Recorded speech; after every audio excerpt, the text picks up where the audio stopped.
असाधारण घटना, विश्व इतिहासमै सम्भवतः यस्तो घटना मैले इन्टरनेट सर्च गर्दाखेरि देखिनँ।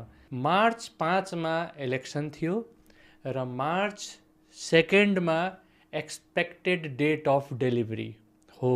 रन्जु दर्शनाले जसरी इलेक्सन लडिन् प्रेग्नेन्सीको बेलामा, बिचमा डेलिभरी भयो र डेलिभरी भएपछि पनि फेरि इलेक्सनमा जानुभयो र विजय हात पार्नुभयो।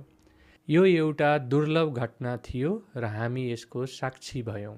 र तपाईँको विचारधारा जुन पार्टीसँग मिले पनि आज उनलाई बधाई दिन मिस नगर्नुहोला, किनभने यसलाई एउटा उम्मेदवारको जितभन्दा पनि सम्पूर्ण नारी जातिको जितको रूपमा हामीले लिन सक्नुपर्छ।